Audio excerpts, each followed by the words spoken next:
Bonjour les Vendéennes, bonjour les Vendéens. Je vous propose aujourd'hui de prendre l'air, un air bien iodé même, pour vous parler de l'un des sites vendéens les plus connus au monde, un endroit qui fascine autant les amoureux de la nature que les passionnés de pêche ou les férus d'histoire. Je parle bien entendu de la route submersible la plus longue d'Europe, 4,2 km, le passage du Gois.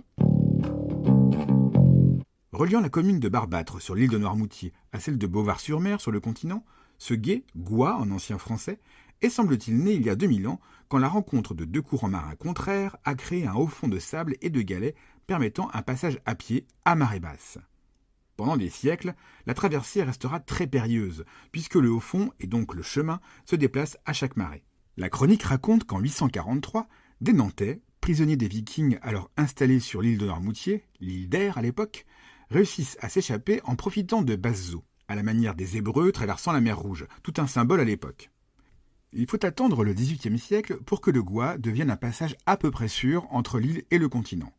Des premiers travaux d'endiguement permettent en effet une relative stabilisation du chemin et en 1766, un dénommé Gauvry est considéré comme le premier à réaliser la traversée à cheval. Des premiers piquets sont même installés dans les années 1780 pour jalonner le chemin, mais ils ne résistent pas longtemps aux flots et aux intempéries. En 1840, une ligne régulière de voitures à cheval est mise en service et au début du XXe siècle, on enregistre le passage de 100 charrettes attelées par 24 heures, 4 voitures hippomobiles par jour, 10 automobiles par mois, 12 000 piétons, 600 vaches, 600 chevaux et ânes par an. Plusieurs fois empierré et balisé, le passage prend son aspect actuel entre 1935 et 1939.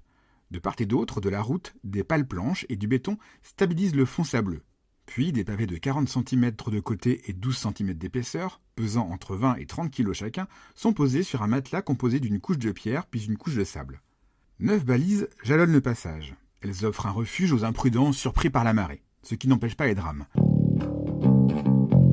Au cours des 100 dernières années, une trentaine de personnes, automobilistes ou pêcheurs, ont perdu la vie sur le Gois.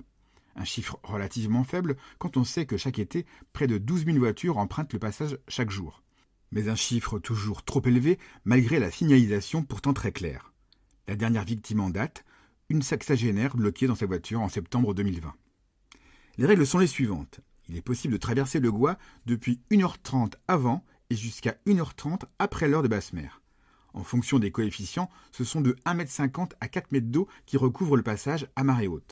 La beauté et le caractère insolite du lieu ont inspiré de nombreux auteurs de romans policiers, comme Boileau et Narcejac ou Tatiana de Ronay, dont les livres Maléfice et Boomerang ont été adaptés au cinéma.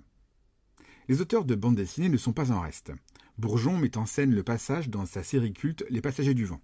Maurice Tilleux y a consacré un album de Gilles Jourdain, La voiture immergée. En ce qui me concerne, je vous recommande l'album Crève-saucisse de Pascal Rabaté et Simon Hureau.